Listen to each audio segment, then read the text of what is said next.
Farmweek is a production of the Mississippi State University Extension Service.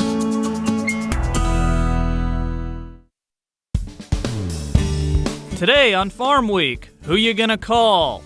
The Well Owner Network. Hear about a program that gives well owners the information they need to ensure clean water. It's an event many folks wait all year for. Mississippi's annual Fall Flower and Garden Fest is back again. We'll tell you how this expo has something for the beginning gardener up to the seasoned pro.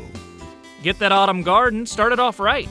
We'll show you how to make your landscape stand out with different types of layers, colors, and textures. And we're gearing up for the 79th annual meeting of the Mississippi Forestry Association. We'll look back at last year's Mississippi Outstanding Logger of the Year, see how he built his reputation through honesty and hard work. Farm Week starts right now.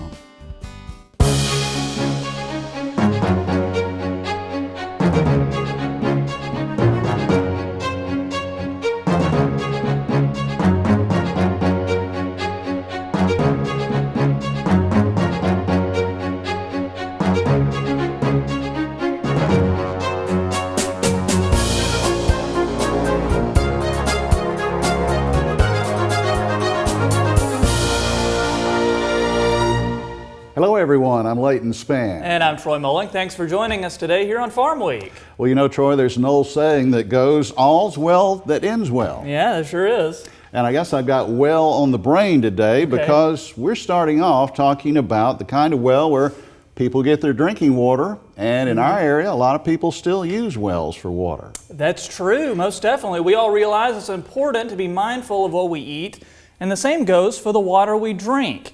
If you have a private water well, you might find yourself wondering who to call if questions arise about fixing or maintaining it. Mississippi State University Extension Assistant Professor Dr. Jason Barrett says the Well Owner Network offers information and guidance. We still have about 10% of the state's population that actually get drinking water from a private home well, and this program is focused on those people. Through this program, we're offering sampling strictly for bacteria at this point. It's a bacteria screening. If bacteria is present, we're going to check for E. coli. So what we look to do is just basically educate people about wells, wellhead protection. That's what we're looking to do, and give people a good understanding about groundwater and groundwater protection. But also let people know, let private home well owners know that they have resources, they have assistance in the state, people that can help. Mississippi Well Owner Network offers workshops all around the state. If you have questions or want to hold a workshop in your area, contact your Mississippi State University Extension County office. We'll have more on the Mississippi Well Owner Network on an upcoming show. Well, October marks the return of the annual Fall Flower and Garden Fest in Crystal Springs, Mississippi. In this week's episode of The Food Factor, MSU Extension's Natasha Haynes tells us how the Fall Flower and Garden Fest can benefit everyone, from the first-time gardener to the seasoned grower.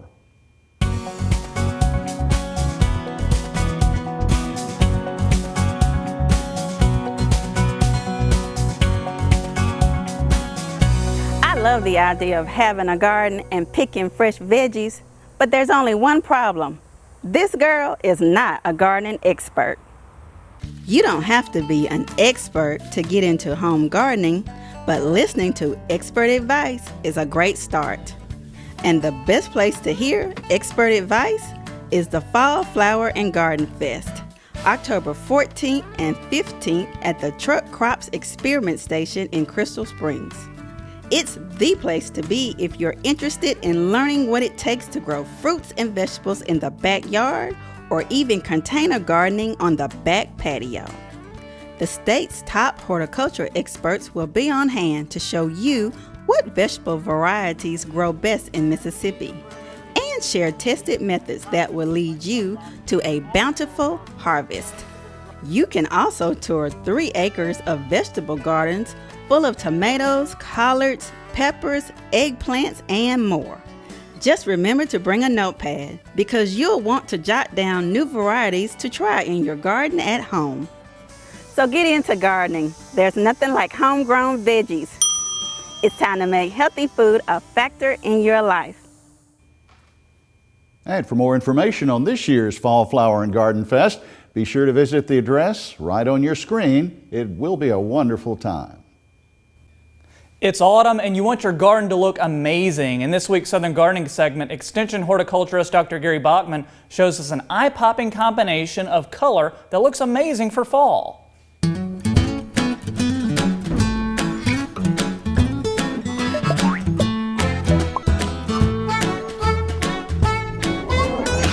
I love the use of different textures and plant heights for layering in the landscape. Let's take a look at a great example here at the North Mississippi Research and Extension Center in Verona. If you know me, you know I love Hawaiian shirts. So it should come as no surprise that I love these varieties of tropical elephant ears. Blue Hawaii has leaves with prominent bluish-purple veins with undulating edges. Diamond Head has intense jet black leaves with corrugated features. And Maui Gold has chartreuse leaves with small purple dots and looks great with the black-leaved Diamond Head. Sun Coleus are a must-have in any landscape. Henna should be at the top of the list with its greenish gold tone leaves brushed with burgundy. A great selection is Trusty Rusty, which is showing a lot more chartreuse as the season progresses. And Redhead is maintaining its bright red colored foliage for the autumn season. Big Bounce Impatiens, while thought to be better in the shade, have the potential to produce masses of pretty flowers in the full sun. But be aware, even when provided with consistent moisture, these plants will look a little wilty on a hot afternoon. Now, the Color Rush Petunias have been very impressive in the trials this year.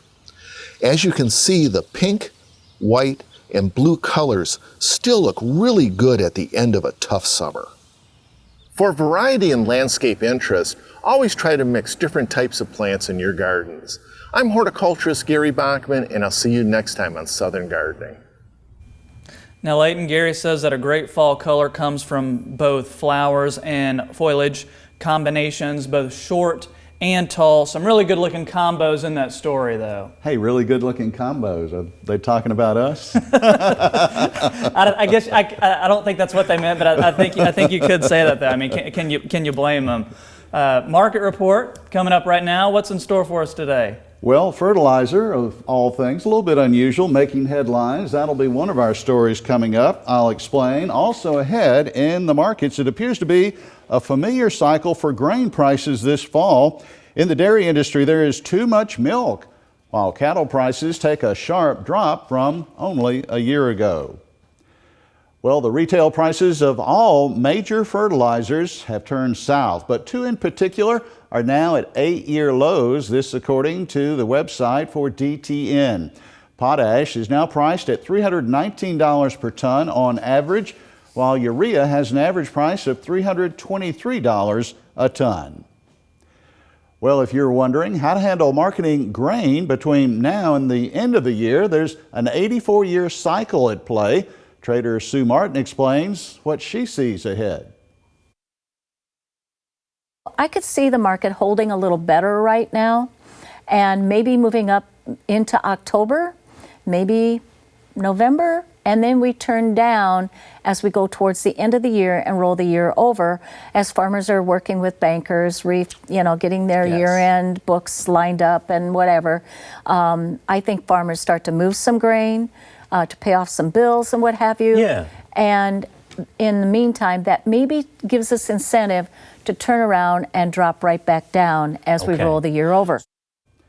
Time for our trivia quiz on Farm Week. You know, soybeans are an ingredient used to make crayons, and that brings us to our question this week. How many crayons will 1 acre of soybeans produce?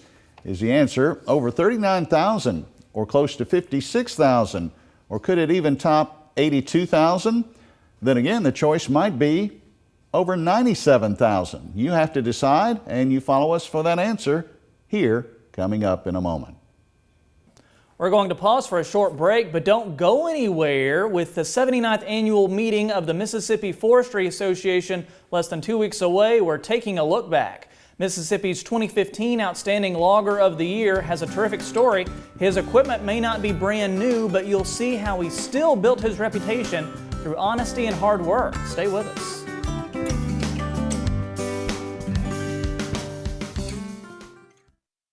Every day, real people are solving problems, learning skills, and achieving goals through Extension education. We care about their success and yours. Extending knowledge, changing lives. The MSU Extension Service.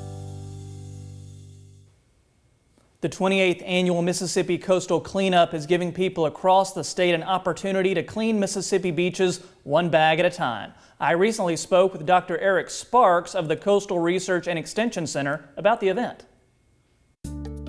On October 22nd, we have the Mississippi Coastal Cleanup event coming up, and it's a really great event to come down and not only help clean up our coast, but learn a lot about the coastal environment and how little things that we do, little behaviors such as not properly disposing of our trash can lead to deleterious impacts on the environment. The event starts at 8, runs to 11. Participants will come down, they'll check in at a desk near the site that they choose to clean up at. You'll get a lot of the supplies that you need to pick up the trash, data cards, trash bags, gloves, and water. And then go out, collect the trash, bring it back, turn in your data cards, and then that registers you for a free lunch in the county that you participated in. Hopefully this will lead to behavior change that will extend beyond just a one-day event. That's our overall goal with this program. We have registration is open now on our website, and that's mscoastalcleanup.org. There's a button on there, you click register now, and that through the registration process you'll choose the site that you want to work at. There's an interactive map if you're unsure of where a site is. The dairy and milk market suffered a little pullback in the closing weeks of September. Analyst Naomi Bloom is not sure where the bottom is for prices because of all the milk that's out there. Potentially it could have a little further to go. It continues to be the same story where supply is so humongous, and there is not a supply issue at all. The demand has picked up in the export front, and then we are finally competitive in price compared to Oceania. So that has been what has been supporting our exports. But again, with the dollar moving around and all of those types of things, looking at milk prices probably in the bigger picture here to stay between 16 and 17. But if any signs of that demand in the export market, if any of that demand goes away, prices really could fall pretty quick. So you have to watch that real close. Large numbers in the monthly on-feed report are not helping halt the downward spiral in cattle prices. Extension's Brian Williams outlined the situation for me. Did the latest cattle on feed numbers match the trade expectations? Well, they were some pretty big numbers, but they were real close to expectations. Just kind of running through the numbers real quick. We had about 1.879 million head placed on feed. That was a just over 15% increase from a year ago. Cattle marketed was 1.868 million head.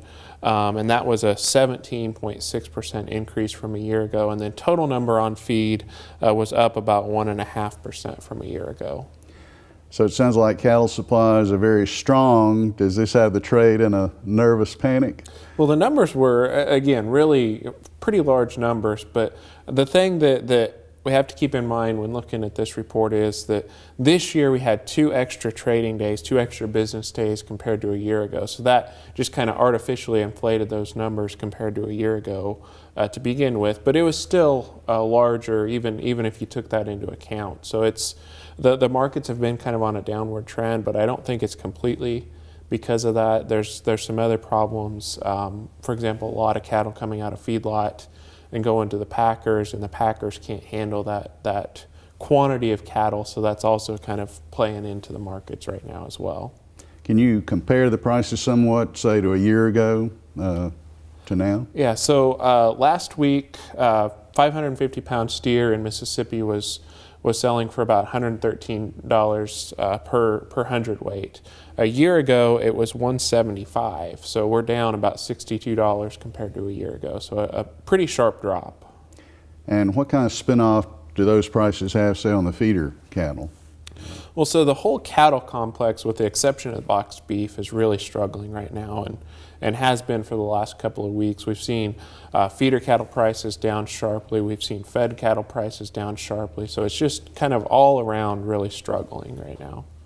And how big a deal is China's announcement about lifting the ban on U.S. beef imports?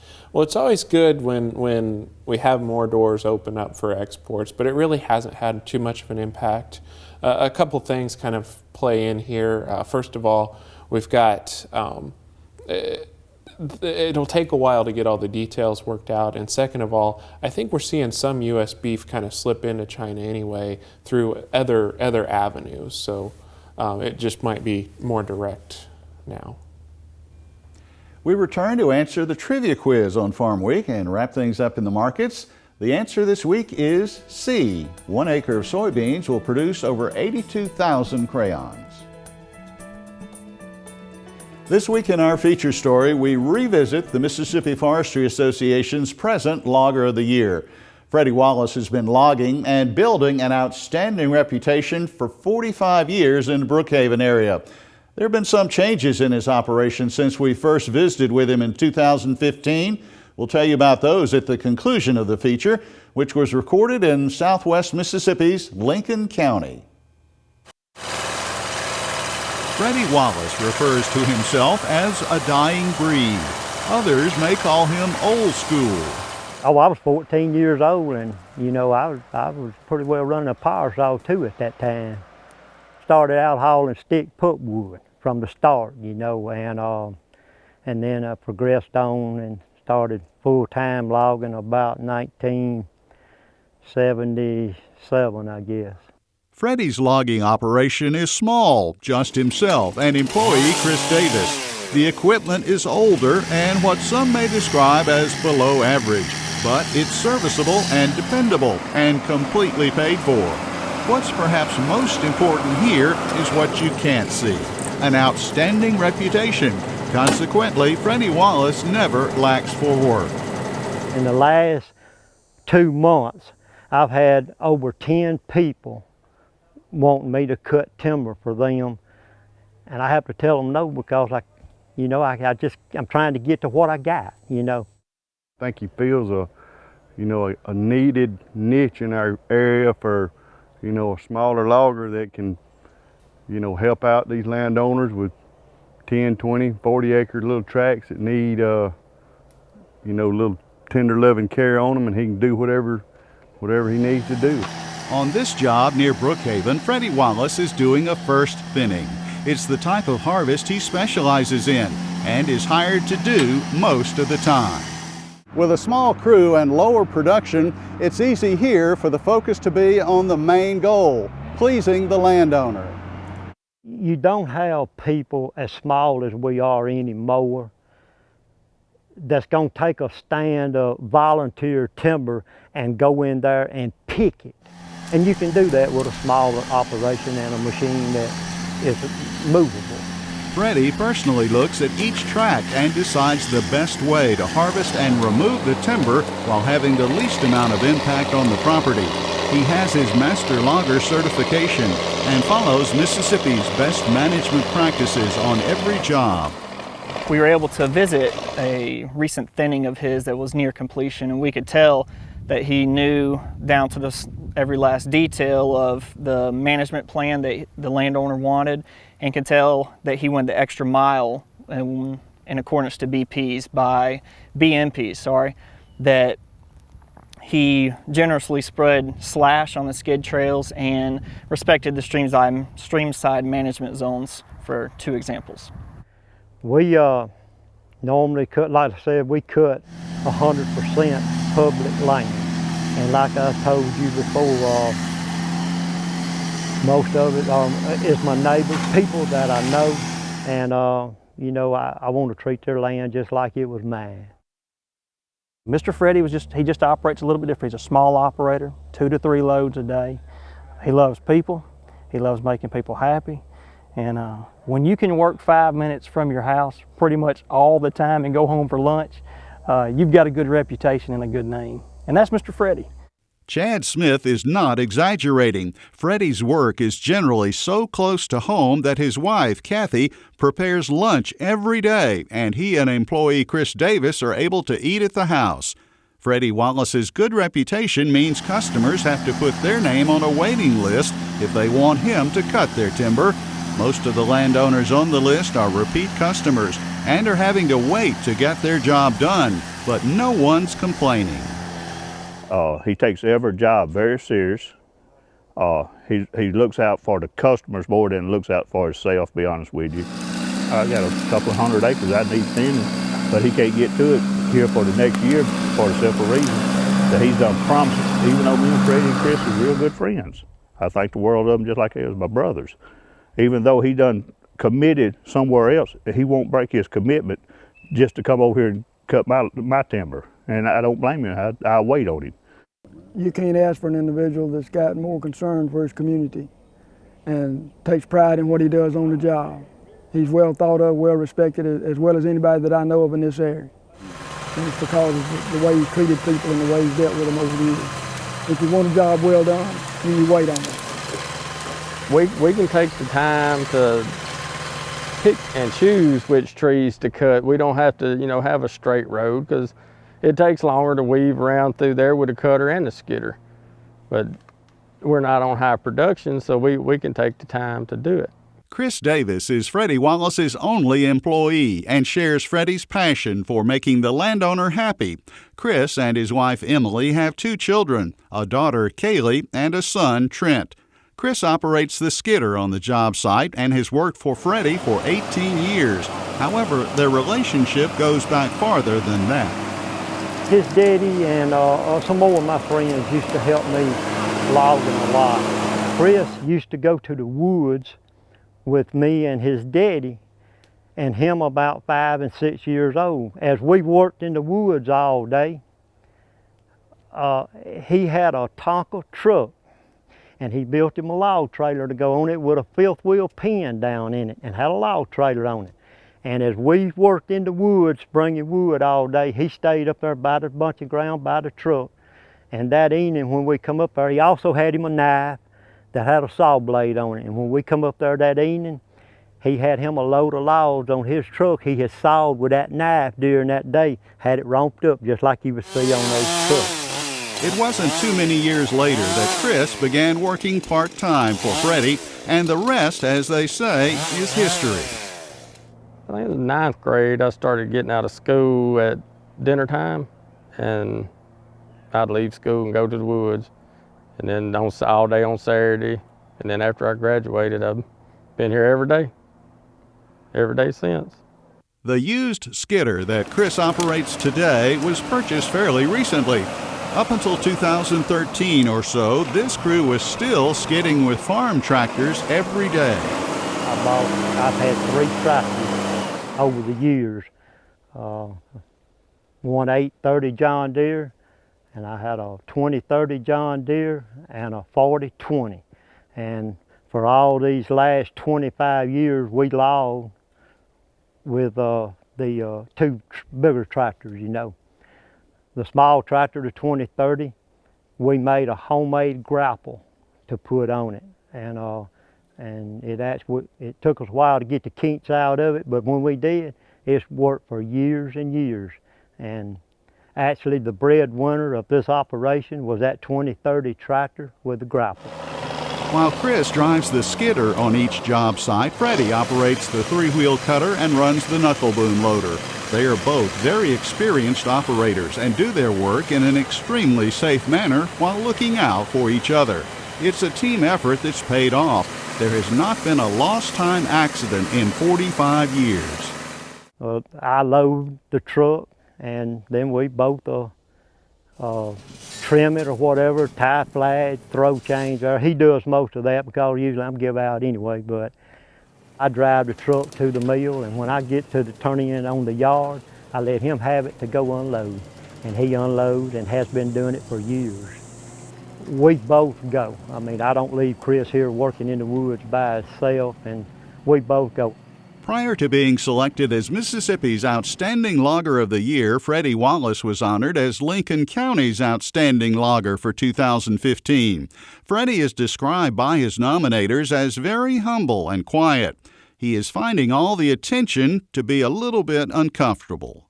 And all my expectations, could I have never even thought this? Like I said, I think it's being good to people, and you know, people be good to you. And that's what has been my intention my whole life. From Brookhaven, Mississippi, I'm Leighton Spann reporting. And Troy, the change I promised to disclose in that operation now, Freddie is a one-man operator. He is out in the woods and has been for most of 2016, doing it all, moving from one machine to the other to get the job done. And he says he likes it that way, and that he continues to have that waiting list of jobs to do. And one other thing, he can still go home for lunch every day. All his work continues to be that close to his house. So quite a story. That's good that he gets his lunch every day. And next week we're going to re-air our story about the 2015 Tree Farmer of the Year. And it's all to get everybody ready for the 2016 winners, which we're going to showcase here in the upcoming weeks. So stay tuned for that. That's going to do it for this week's show. Make sure you tune in next week, though. We got another good one. Bambi won't even see it coming. There's a new app just in time for deer season. We'll tell you how it works and how you can get it. And we all want a healthier lifestyle. Getting on the right track may not be as hard as you think. We'll talk about the benefits of eating together as a family. Plus, we'll revisit one man who combined timber, wildlife, and family history to become the Tree Farmer of the Year. Hear his story on next week's show. All right, for the whole Farm Week crew, we'll see you next week.